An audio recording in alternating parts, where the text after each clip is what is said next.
Welcome back to the show. We're here with Rawand Rasheed, and he's the CEO and founder of Helix Earth Technologies. Helix Earth Technologies is taking technology originally developed for space and bringing it back down to Earth to decarbonize the built environment and heavy industries. Is it fair to say that you were a rocket scientist? Yeah, I guess so. I mean, that's what people say, and so I guess I claim. I guess I take that title. I wasn't working on rockets per se. I was working on developing life support systems. Yeah.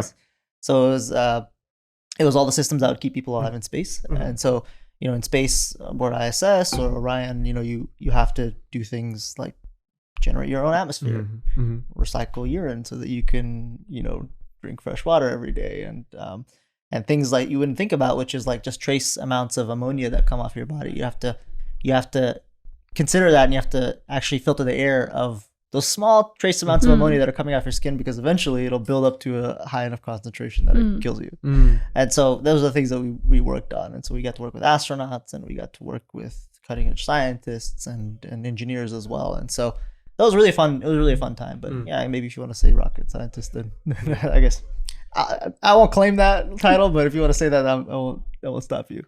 Yeah. And the technology you were working on itself was originally related to fire suppression, if I remember. And so walk us through how that leads us to decarbonization, HVAC, and where this technology is going. Yeah, absolutely. So what as is the case with like a lot of things in like a different environment or especially in space, you kind of get cornered in a space where you have to solve a problem with like a bunch of constraints. I actually, more and more that I think about this, it's when you constrain yourself, that's when creativity really it comes out. That's when you have to create really creative solutions. It's sort of like, I don't know, if you have a family that is poor or like not doesn't have the means to purchase all the things that you need as a family, then you come up with creative ways to sort of close up the gaps. And so I don't know, I think about design, engineering, and entrepreneurship in that same way. We had basically this problem in space. Aboard Orion, some of the safety teams, they said that we're going to fight fires for the first time using a micrometer size droplet spray of water. So we're going to shoot these tiny droplets of water towards the fire. I'm going to put it out that way. And after a fire is put out, what you need to do is actually clean up the cabin of all of the things that off gas from a fire. So like volatile organics, acid gases, carbon monoxide. So to do this, they made this big filter called the smoke eater filter. It has a bunch of layers that actually filter out those constituents. But all those layers, to do their job, have to be exposed to dry air. And so what this team did originally is they put like a HEPA filter as a pre-filter to this whole assembly to filter out the droplets that you use to put out the fire in the first place. And immediately it clogged. And so we had to come up with a new solution for droplet filtration in space to capture these micrometer-sized droplets, these super tiny droplets of water. You had a very low pressure drop budget, so the thing that you'd put in there couldn't obstruct the airflow too much. It couldn't have any moving parts. You were constrained to a certain size, and it had to have a high airflow that would go through it. So there was all these like different constraints, and nothing existed off the shelf for us. And so we created this new filtration method, and we ended up filing a patent for it. Ended up finding out it was novel, and then I took that to be part of my PhD dissertation at Rice, and mainly did research on that to see, hey, what can we do with this technology here on Earth? What are some other application spaces that this technology could serve? And so what we had developed, we found out was one of the most efficient ways to capture small droplets with no moving parts in a filter that was really cheap and easy to build. And so what that allowed us to do is solve and address a whole bunch of problems in climate tech. And so one of them being air conditioning. So we can actually help reduce air conditioning energy loads by more than 50% using this technology to essentially just absorb moisture out of air streams.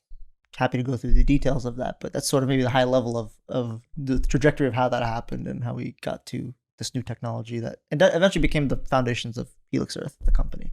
Go ahead. Yeah, and as I was doing some research on this, I saw a post where you mentioned that the air conditioning contributes to nearly as much CO2 emissions as all the current passenger vehicles combined globally. I had no idea. Yeah, it's a huge energy sink. It's a huge hit on our environment. I think passenger vehicles are about 6% of the total CO2 emissions. Last I checked, and air conditioning is about 4%. Yeah. So it's Yeah, so transportation is par. where we usually focus on, right? When we talk about like energy transition and, you know, the big oil and gas companies. Yeah. So what led you to, I mean, I guess it was your work at NASA that you decided, okay, this is something that we want to do within the air conditioning space. Where do you think it can have the most impact? I guess globally? What's the goal? What's the go-to-market strategy? Yeah. That kind of falls out of this. Yeah. You know, and we talk about passenger vehicles. The unfortunate thing is, you know, passenger vehicles. Okay, they've been around almost as long as air conditioning, right? It's like 1900s. The modern passenger vehicle came out, and then air conditioning in the maybe 20s and 30s. But fundamentally, air conditioning hasn't really changed much in this last 100 years, whereas passenger vehicles have really made improvements, especially in efficiency, right? So, you know, what we're trying to do is provide one of the ways that you can fundamentally revolutionize the way you do air conditioning and the way you do cooling. And so our go-to-market strategy is to actually build retrofit devices. So when air conditioners cool air, part of the energy goes into actually dropping the temperature of the air. Part of the energy goes into pulling moisture out of the air. So if you've ever seen like a window air conditioning unit with water dripping out of the back of it, that's moisture being pulled out of the air at a constant rate. And you have to pull that moisture out to continue cooling the air. And for the air conditioner to do that, that's one of the most inefficient ways to do it because that energy goes completely to waste. It's commonly called the latent load. It's seen as a parasitic load, and in a place like Houston can account for 70-80% of the total energy used. And for 80% of the world, that humidity load is more than 50% of the energy used in the air conditioning cycle. So 2% of the world's CO2 is coming from this parasitic wasted load. And so what we want to do and what we're doing is we're building retrofit devices as an add-on to existing air conditioners, targeting first commercial space. Okay. Yeah. That would take the humidity out of the air streams and do so at a much more at a much lower energy use than what the air conditioner would use. And so our estimations state that we can or suggest that we can reduce the energy use by 40 to 70% even net of our system's energy use. So that's really the goal is to deliver these add-on devices for the more than 2 billion air conditioners on the market and help reduce their energy use and help decarbonize that sector. Yeah. So reduce the energy use by 50%. That's huge. Yeah. And so I think I've seen a sample of the separator. And I'm imagining, does this replace the filter that sits in front of my HVAC at home? Or is this, you also described it as a device and not as an insert. Yeah. So that tells me there's a little more to it than that. Yep. Yeah, absolutely. So yeah, it's not like a drop-in filter. Yeah. It's like a maybe a better way to think about it is just like what you mentioned, a device, like an add-on box that's a self-contained device. And so essentially what it does is it takes air that would come into the air conditioner, say hot, humid air from the outside, treats the air so that it's now delivering dry air to the air conditioner, and then reduces the latent load on the air. And then now the air conditioner can do its job much more effectively and much more efficiently, and we take care of the humidity load that way. And so it's more like an add-on box, a self-contained system that we're delivering, basically. Yeah. So where are you now in the development of it and testing it and deploying it? Yeah, good question. Yeah. So we've developed lab scale systems. So something that's about 1/10 scale, and we're now in the process of actually scaling up the technology to a commercial scale. The main market that we're focusing on is commercial HVAC systems, commercial air conditioning systems, and so we're about a month out from scaling up our system to a commercial unit scale for one of the main sections of that device, that box, and then there's the other half of it that we're still working on that we're about 6 to 9 months out on. And so the goal is in the next 12 months to scale up all the key components and then deliver some pilots for different for some of the different customers that are interested in our technology. And so that's really the goal, is in 12 months to deliver some pilots that prove the efficacy of the system at a commercial scale. And so that's sort of what the plan is over the next year.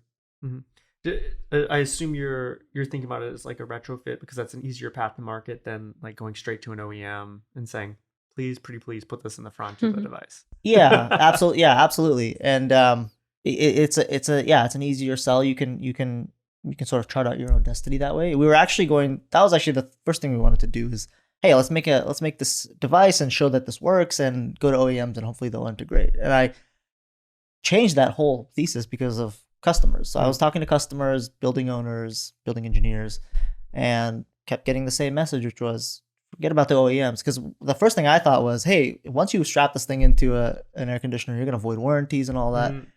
Spoke to people and they're like, forget about the OEMs. Like, we don't even have a good warranty with them anyways. It only covers components for like a year. It's so bare bones. I would rather you just sell me a box that does what I want it to do, which is remove the humidity. And much of these building engineers, they know about this problem. And so they're like, if you can build this and it can actually reduce the load in the way that you're saying, sell me a box. I'll retrofit it. I'll deal with all the consequences if there are any consequences.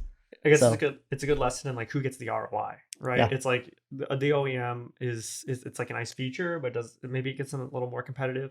But the person who really saves the money is the building manager.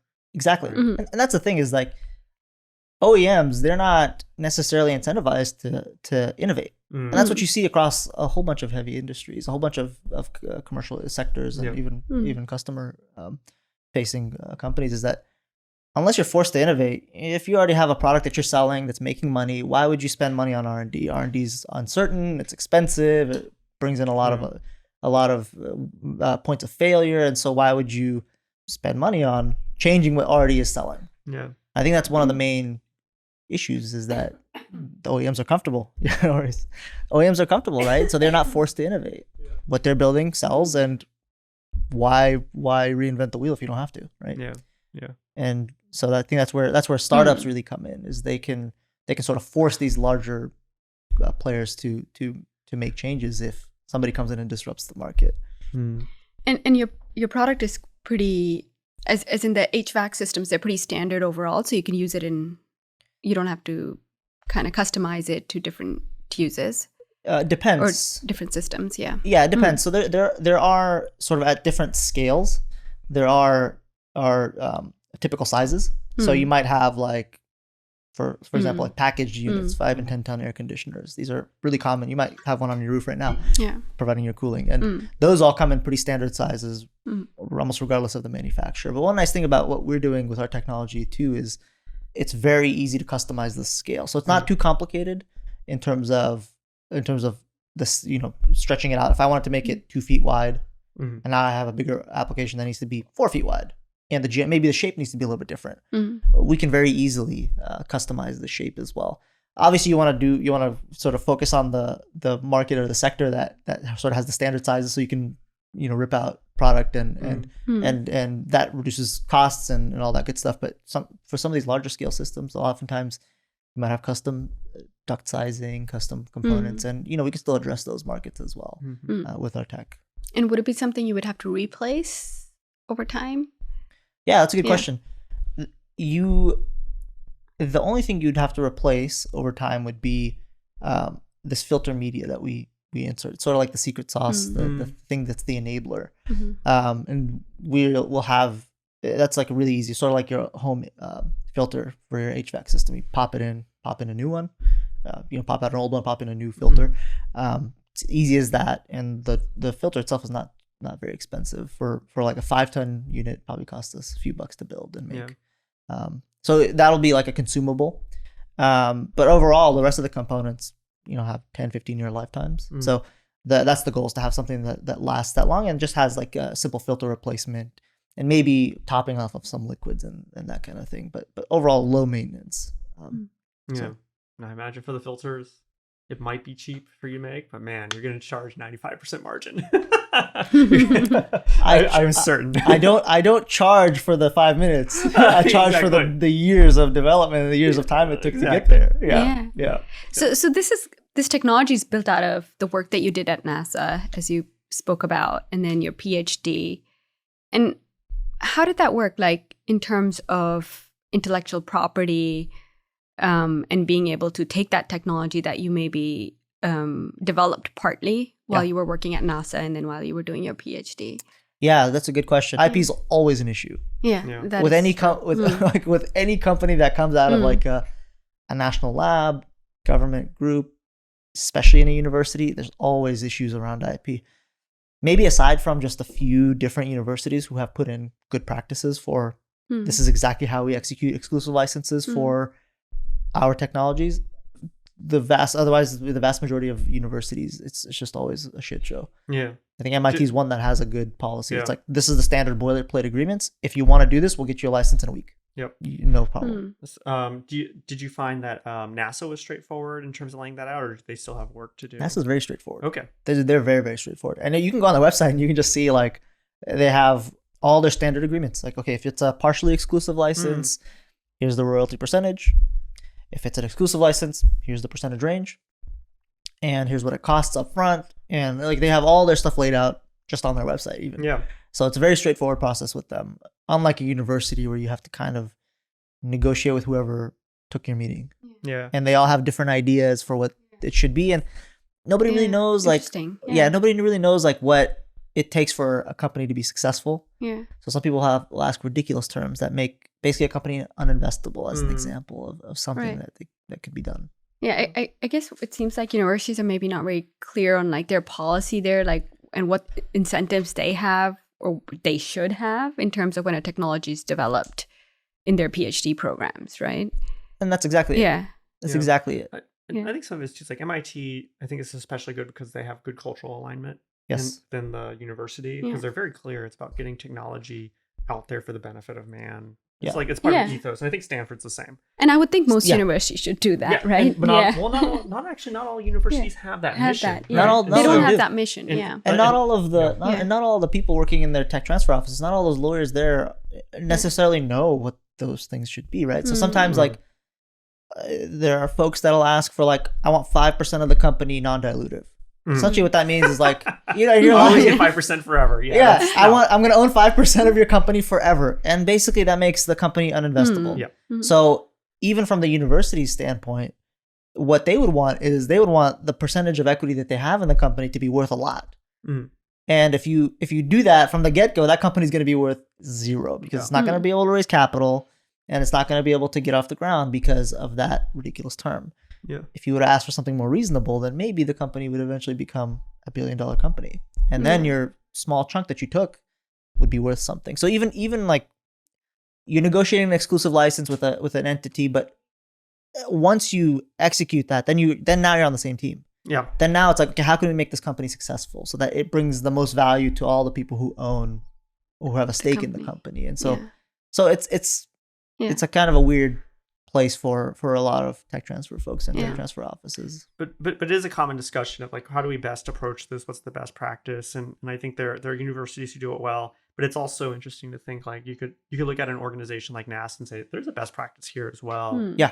And you don't have to necessarily stay within the university framework. And I know it's a very common discussion here in Texas because I think we as Texans are realizing that keeping everything locked behind this kind of closed gate is not good for innovation and not good for all that technology that gets developed. Right. And the nice thing about like a government organization, right? Like NASA, for example, is their mission is not to make money, it's not to make profit. Their mission is to have their technology go and have the maximal impact in the world. And for them to say, hey, look at all these great things that happened because of your taxpayer dollars that invested in this mission.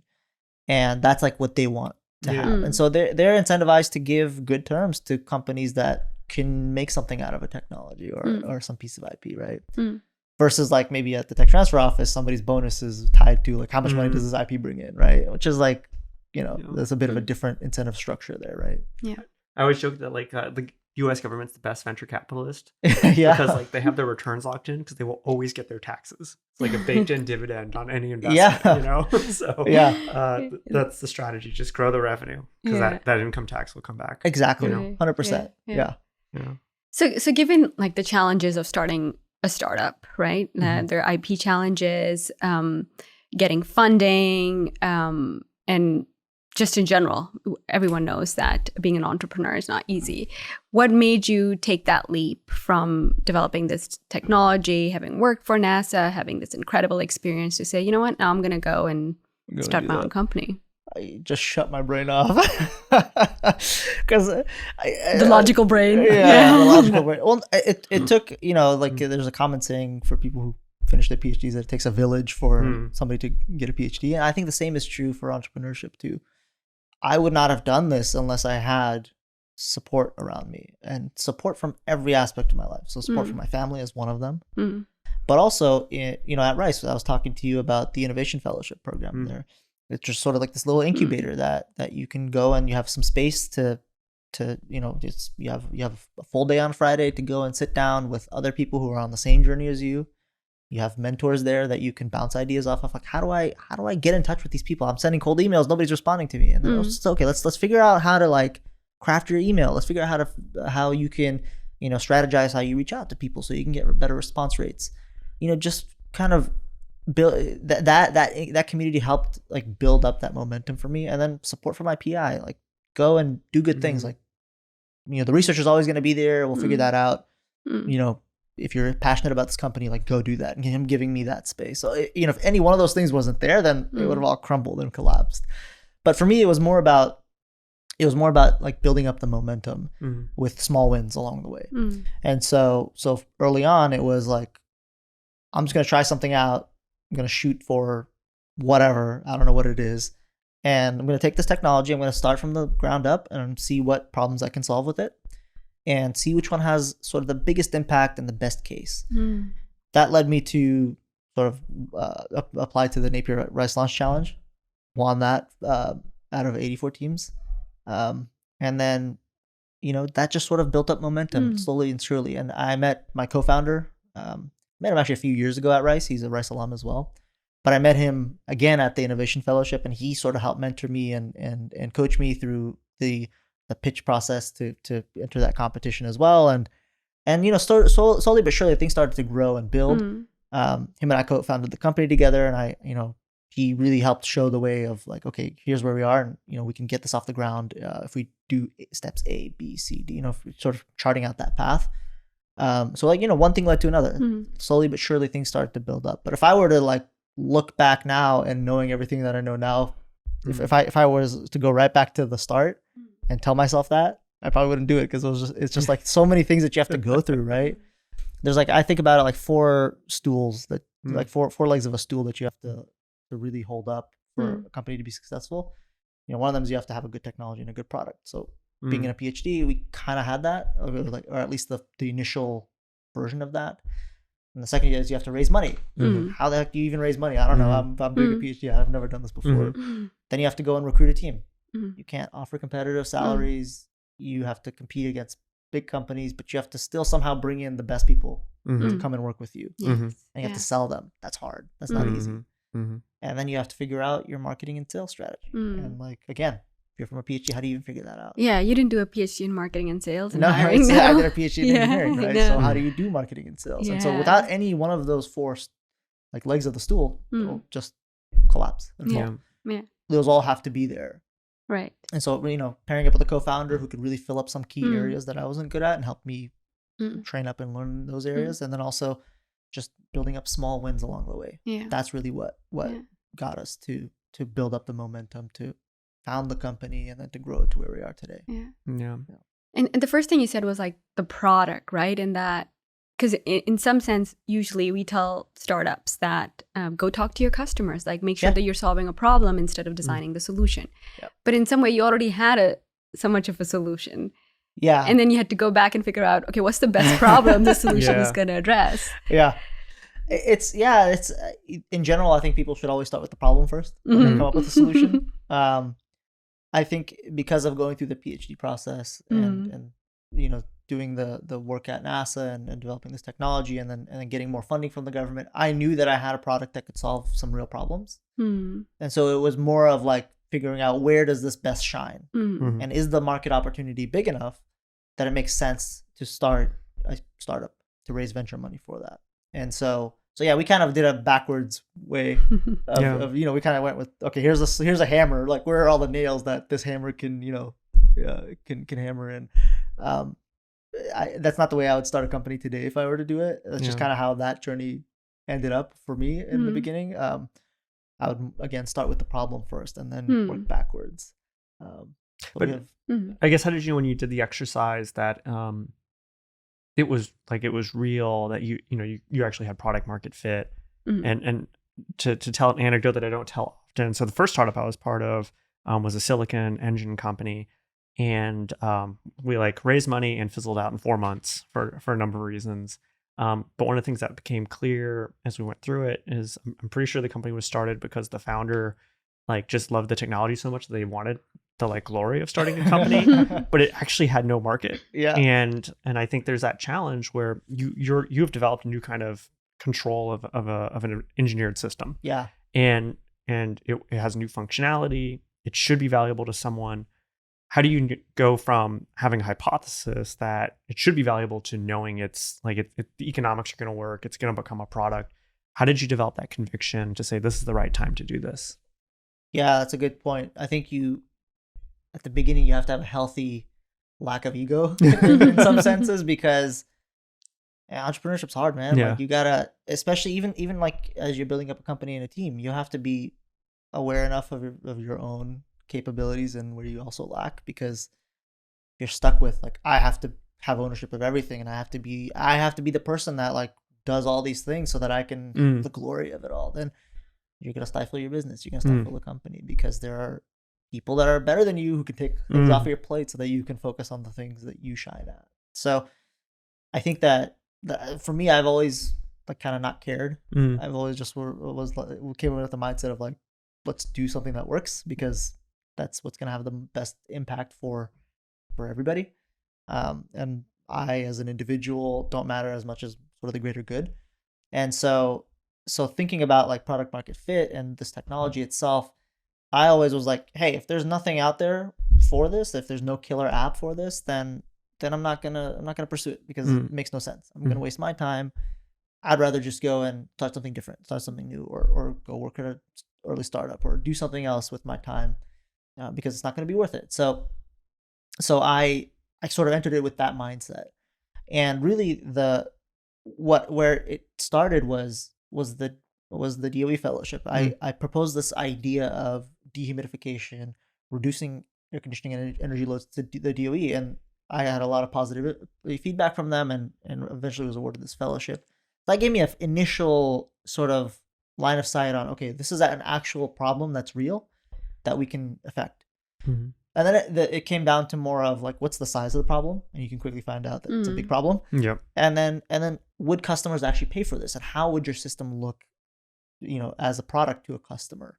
And then talking to customers and just getting the feedback of, sell me a box, reduce the humidity, I'll pay for it. That hit me like a ton of bricks. I'm like, okay, this is what we have to do. Like, we have to build dehumidifiers, and it wasn't as simple as like, we're just gonna put our filters into a system. We actually have to build and figure out more than just the filtration part. That's an enabler, but there's other components to the system that you have to actually implement. So it really came down to talking to customers, more so than anything, because oftentimes you can also have a thing that solves a really pressing problem, but either people don't want to buy it, or it doesn't make economic sense because it's too expensive, or it's too prohibitive to build because of some challenge in the manufacturing process or in the implementation. There's a whole number of ways that could all fail because of just a particular reason or a particular aspect that you didn't think about. So for me, it came down to just talking to customers, and the more I spoke to customers, the more I was excited, and the more I was like, okay, this is what we have to do.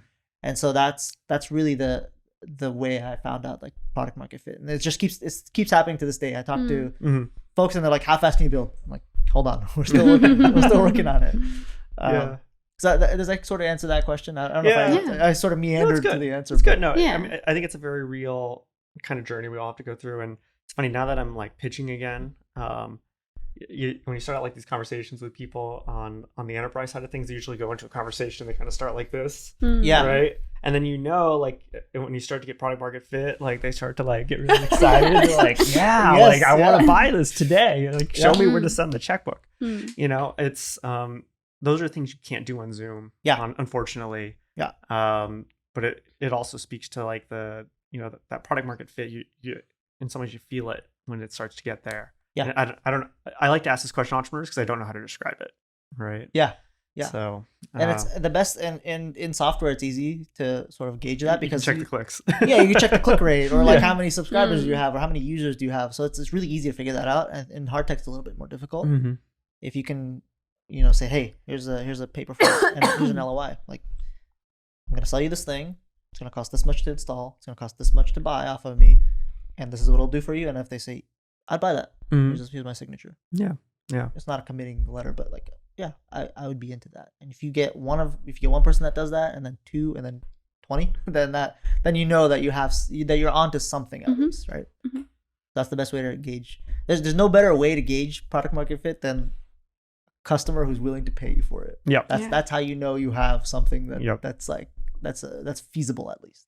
I want to ask. I want to go and talk about how your childhood kind of influenced your entrepreneurial journey. And I think we were talking before the recording or earlier in the recording about how you weren't born here, and your family relocated to Oregon. But I'm Kurdish. I was born in northern Iraq. Okay, interesting. It's a melting pot of people. So there's a whole bunch of different folks, even people who are like from ancient backgrounds and ancient religions and things like that. So there's quite a few people in Iraq. It was never like the borders were never drawn to like encompass a single group of people. The borders are drawn by British people. It was kind of drawn arbitrarily, if you will. But yeah, so I'm from the northern part of that country, and it's where primarily Kurdish people live.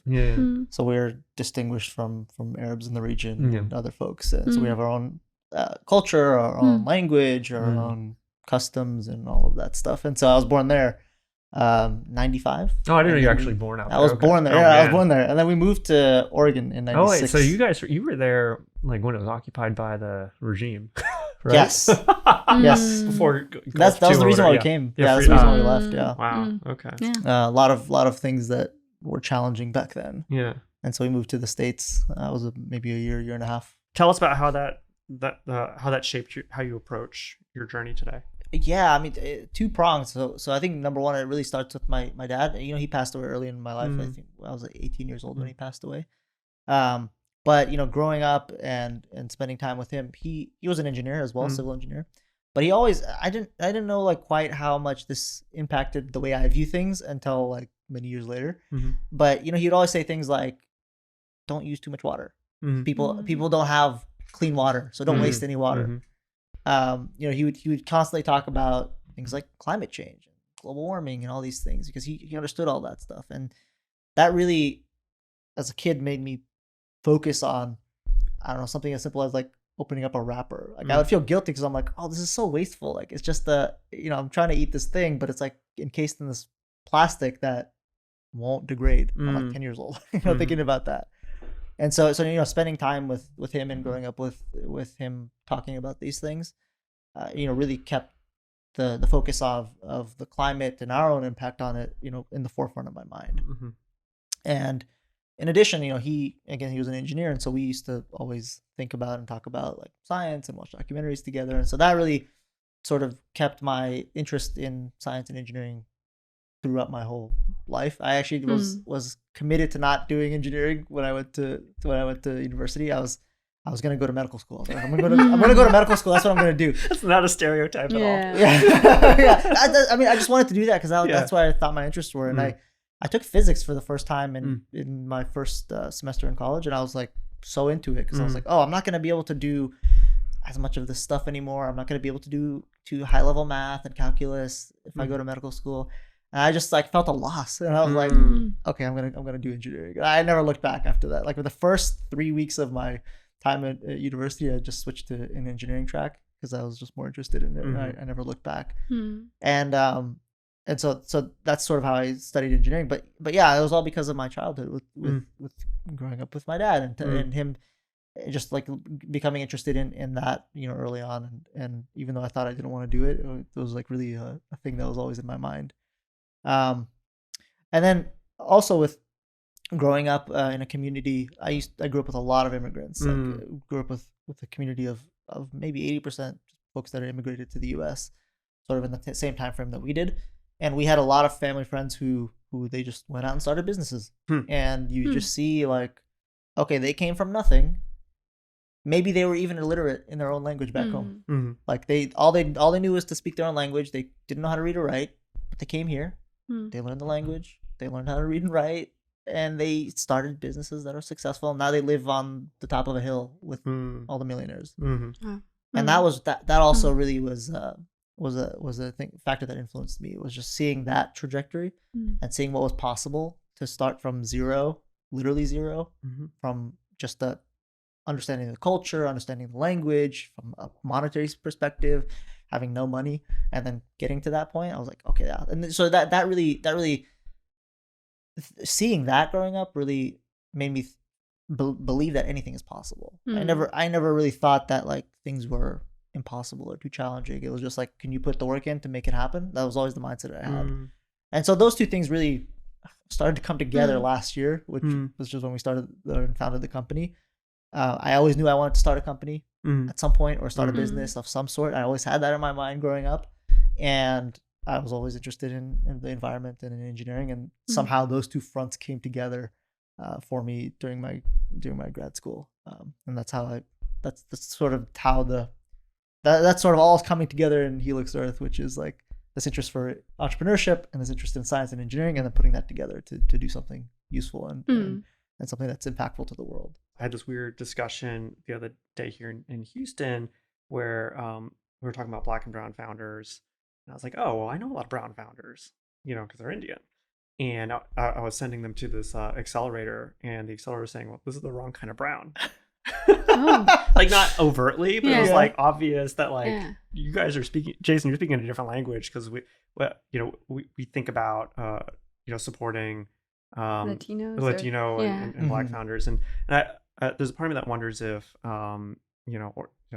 East Asian, Middle East founders get kind of the short end of the stick, because in some ways this is a very entrepreneurial community. It's folks who maybe have come from nothing and had to build something for themselves. My wife's father is like an entrepreneur in logistics and shipping, and like works at shipping companies and help build up these shipping businesses, but doesn't necessarily have the same support systems. And do you feel like you've been disadvantaged or advantaged, or is that just you just don't think about it, you just move on? I don't really think about it much. It has crossed my mind for sure, and I used to think about it because we were talking about 9/11 and things changed a lot for a lot of people I knew at that time, like in the years after. Right.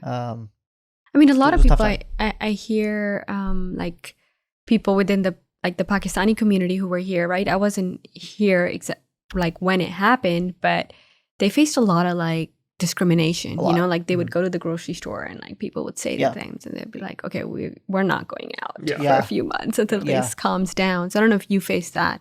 Me, your family. Definitely growing up, kids in school, and even to this day. Especially when like, like those years after 9/11, right? And you probably started elementary school. Yeah. Actually, I think my sister at the time, she wore hijab. She was older than, she was 10 years older than me, and she had to take it off. Because of that, because of the discrimination aspect. It was tough. It was really tough. And then maybe you've heard of this as well, but you always felt like there's somebody watching you for whatever reason. And there's also discrimination all over the place. And it's really unfortunate. And whenever you traveled, right, like at the airports, I would get so tired of like just always being pulled aside. You always get the random check at the airport, right? Always get the random check. Yeah. That was definitely people that I grew up with. They had those experiences, and we did as well. And in school, kids and stuff, especially you knew the kids who like had the parents who were like, talking about that, because the way that they would talk. Oh man. We got into fights and things like that with other kids because of that. But it's just it's an experience, and it at the end of the day makes you stronger and makes you better for that. You learn that you shouldn't do that to other people for their backgrounds and their experiences, and you shouldn't judge a book by its cover, right? Because you know how degrading that is when somebody does that to you. So double-edged sword. There's a negative because it was not an easy way to grow up, but also it sort of molds you into becoming a better person. And I think that was definitely true for me, but then also for other people I grew up with. We all sort of share that same sort of way of thinking. It's made us better rather than resentful, if you will. Yeah. Do you find that still happens here in the Houston innovation ecosystem? It happens everywhere. Everywhere. Okay. I have the benefit of like looking super white, so like I don't get that treatment a lot. So I don't know. So that's why I wanted to ask. It happens everywhere, and there's definitely people that just look at you from the moment they see you, they don't like you. And it's obvious. You can pick up on that. It's obvious. I still have that to this day. You meet people and you know they don't like you for no other reason. They don't even know who you are, but you know they don't like you. So that's something you feel all the time, and I will always feel that. That'll always be there. And so that is kind of a big disadvantage, right? Like there's going to be a chunk of the even if it's like a 10% of the population that just does not like you or thinks differently of you because of just the way you look. That's going to have a meaningful impact on your results in life. So you have to, and by no means is somebody like me going to have. I know there are certain groups of people that feel that even worse. You know, I have friends that come from different communities and different backgrounds who have it much worse than me, and it's unfortunate. You know, it's always there, and so I always feel that. Sometimes the assumption that we make is that, oh, just because you're doing well now or managed to do well, like you didn't face the same discrimination that I faced, right? And realizing that actually, no, most of us do face that and have faced that, and it does hurt, but we learn. It kind of helps us build our resilience, right? And then you learn to kind of look away from that and then focus on people who do support you, like many people did. That's exactly it. Yeah, that's exactly it. You don't need. I don't need the whole world to like me. No. I just need one good person. You know, I need one good friend, and I can do the rest, right? And I think totally that's right. And that's something like, you know, when I work with a lot of women that I think women struggle with is like getting everyone to like them, and it's just like being okay with like, actually it's better if some people don't like you. That means that you have something like important to say, or you know, you're doing something that other people don't agree with, or you're passionate about something, or whatever that is. Like, it's okay to be okay with people not liking you, because our job is not to make the world like us. Even talking to investors, like I've talked to investors, and some people overtly say nasty things, and I'm just like, I could be dying. I will not take your money. Yeah. You know, I don't want you to like have anything to do with my life. You got to find the good energy and stick to the good energy. Exactly. That's really it. And for every one of those, there are 3-4 people that are just amazing. So I think I'm just an optimist through and through. I think the good outweighs the bad in the world, and there's more good people than there are negative people, and I think that's that's what I felt in life. But obviously those negative instances do bring you down sometimes, and it does affect you, even though if you've grown up with it for many, many years, you're just kind of numb to it. You don't think that it is something that affects you. But think about this: even if somebody says a certain type of comment or particular comment to you, and that just kind of makes you think a certain thing for the rest of the day. That's if you get one of those every week, that's an anchor in your life that other people don't have, other groups don't have. And really, when you're talking about like being successful, or like starting a successful business, the small things matter. Small margins matter. That's like the thing that makes a difference, is like, can you put in that extra 10% of the work? Can you get the extra 2% of the results out that makes you outcompete somebody else? And those things in people's lives do drag them down. And sometimes people discount it as being not something huge, but it's like a dripping of water spout. Like if water drip onto a piece of rock, onto a rock or a boulder, it'll split it in half eventually, right?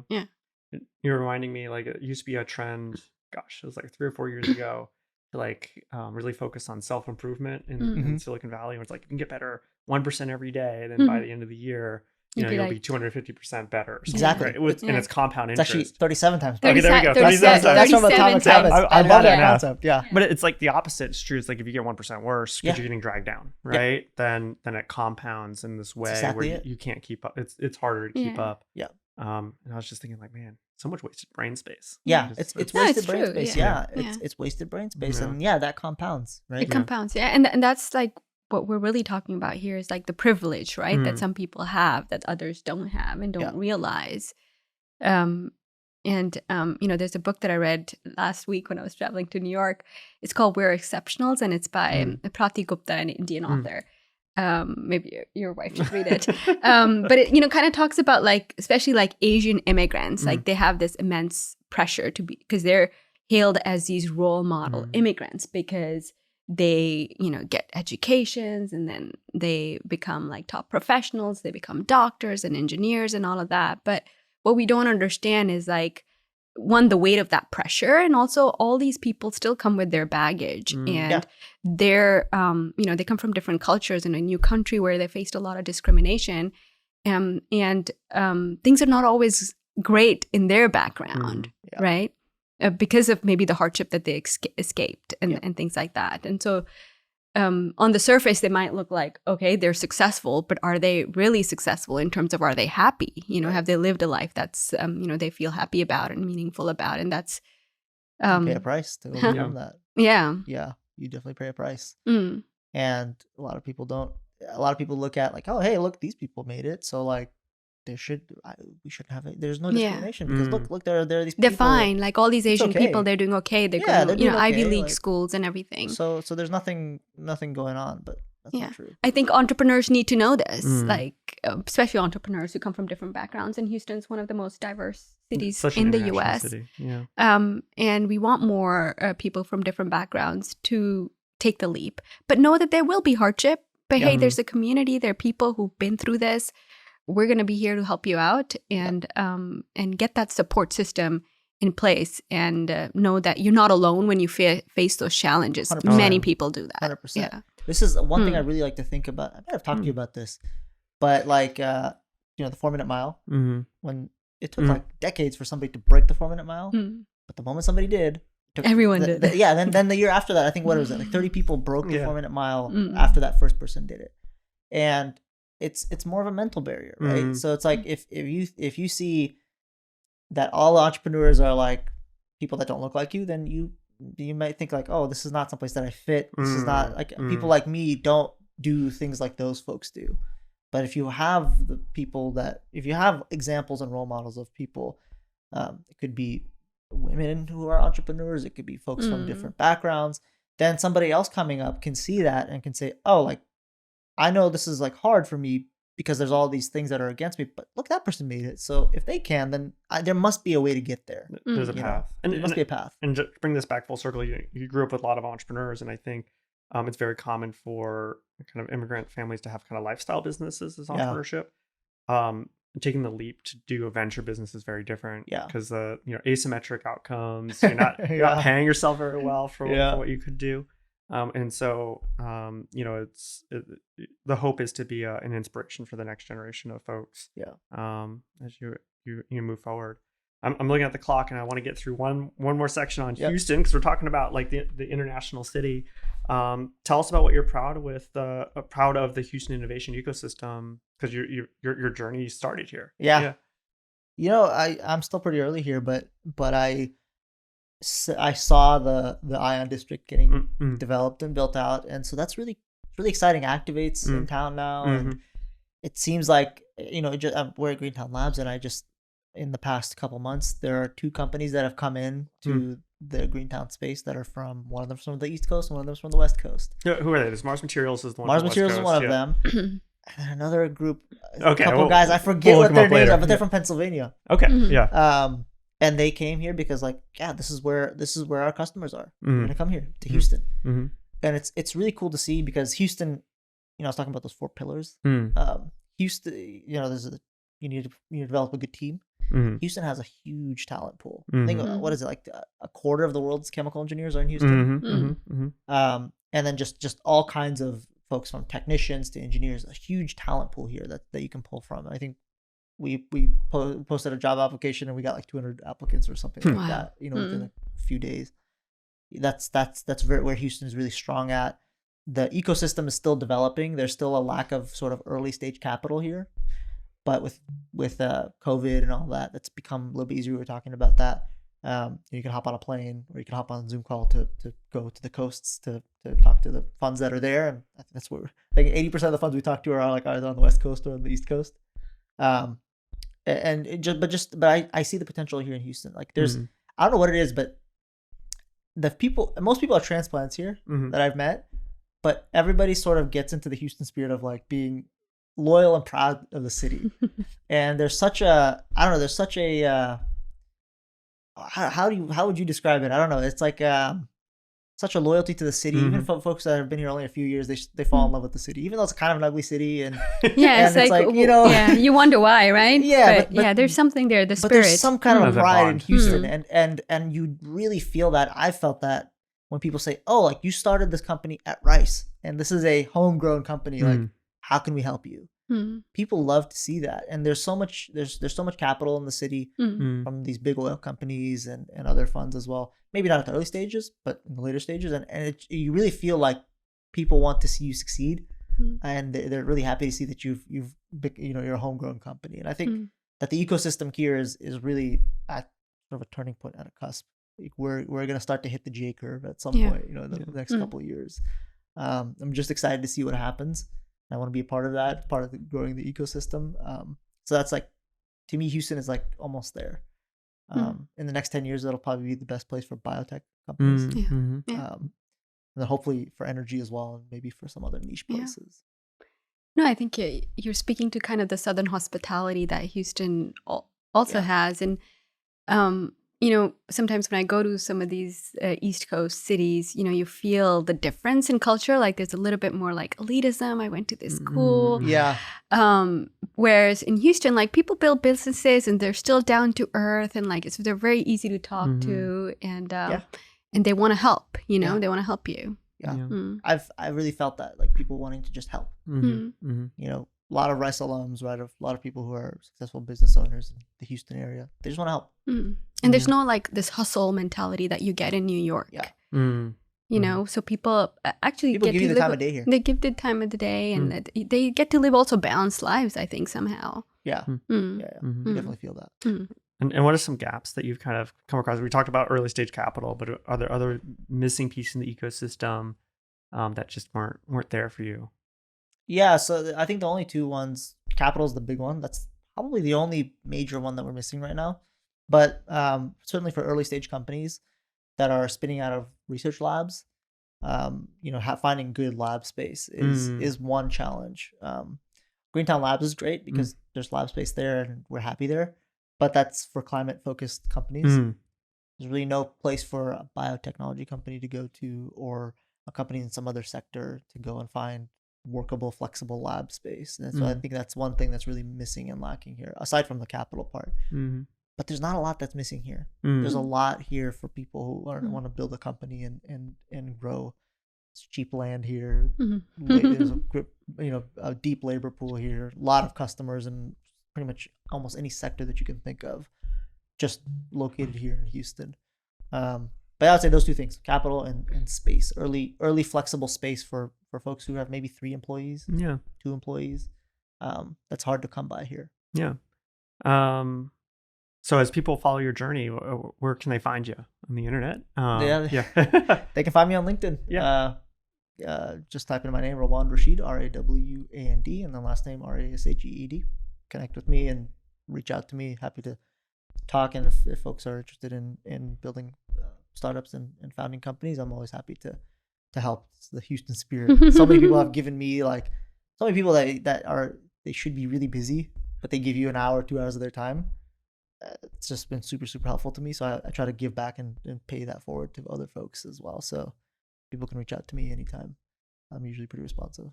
Awesome. Well, thanks for being here. Of course. Thank you guys. Yeah, thank you.